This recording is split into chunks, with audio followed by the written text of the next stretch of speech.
Good evening. Today, a deep dive into a decision that deeply impacts crores of college aspirants in India. From the coming academic year, that is 2022 to 23, no weightage will be given to Class 12 board exam results for admissions into colleges. Instead, the National Testing Agency or the NTA will hold a common university entrance test or CUET every year, which will determine admissions. The test is compulsory, so the CUET is now the only route for admissions in all 45 central universities. This move has understandably sparked off a whole lot of questions, doubts, and concerns, and in this video, we are attempting to answer as many as we can. A frequently asked question: do class 12 marks not matter anymore?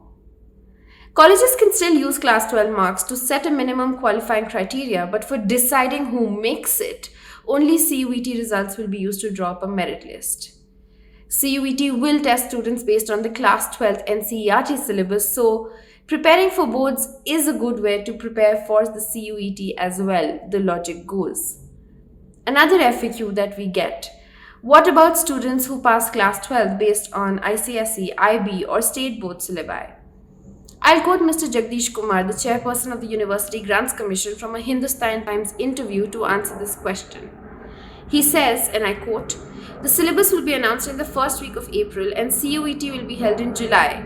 So there will be enough time for students to see if there is any difference between NCERT and their syllabus and prepare for it. From next year onwards, students will already be aware of the syllabus." End quote.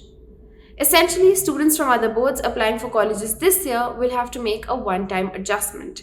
The syllabus will more or less be the same from next year onwards for students to prepare well in advance. Another question that we get: what about colleges that held their own entrance tests till now? Do those go away? Yes.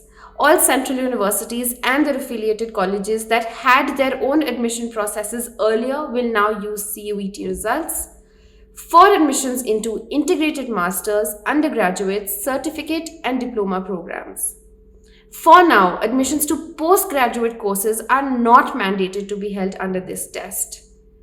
State, private, and deemed to be universities are free to adopt CUET if they want.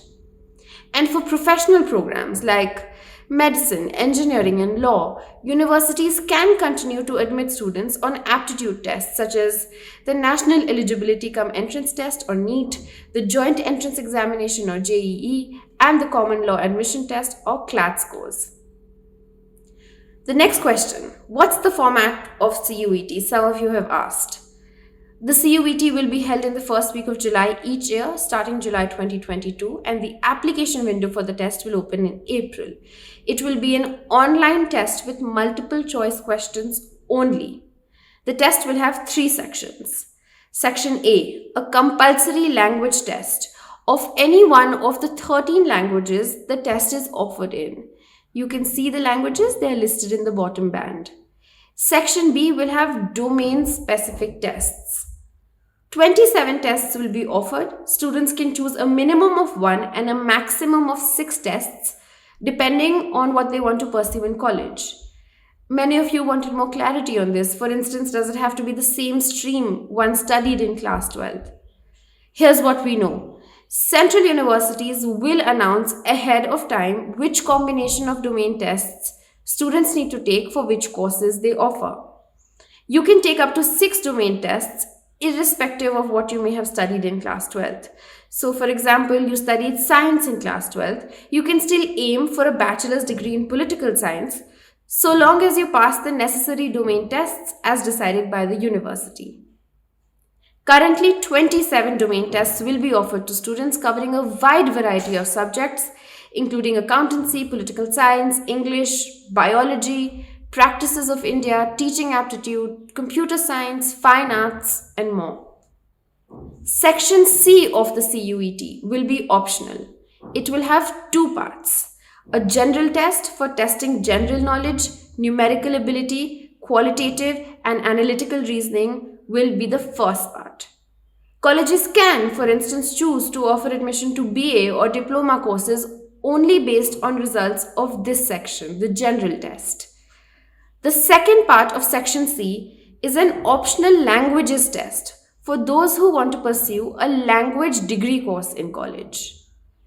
The CUET 2022 will have negative marking for wrong answers, and this year the test will be held only once, which means students get only one attempt at it. For skill-based courses with big practical components like music or fine arts, colleges are allowed to hold practicals and interviews along with CUET results. Another FAQ that we got: how does CUET affect universities with reservations for students from a particular faith, class, or caste? Such universities can continue reserving a percentage of seats for some students based on their policies. The difference is now reserved seats will also be allotted to eligible students based on their CUET scores and not their class 12 board marks, as was the case till now. This also applies to minority colleges like St. Stephen's in Delhi University, even though minority colleges have a constitutional right to determine their own admission processes. Some of you asked, how different is CUET then from any other entrance test? It's not, it is just that. And it comes with a host of issues, as entrance tests do.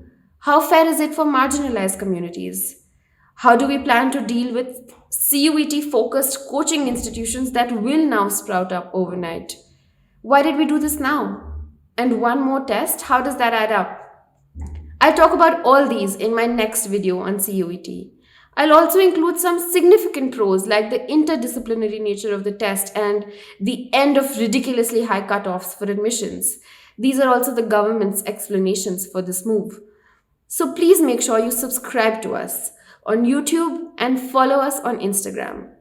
Turn on notifications from our channel so you get to know when we put out this big picture video on CUET. And if you have any questions or doubts you'd like more information on, please leave a comment and we'll definitely cover them. Finally, if you found value in this video or in our journalism in general, please make a monetary contribution to Newsworthy. You can contribute via Razorpay. I'll leave links to the gateway in the description of this video on YouTube and on our Instagram bio. I'll stop here for today. If you've been listening, thank you so much for your time.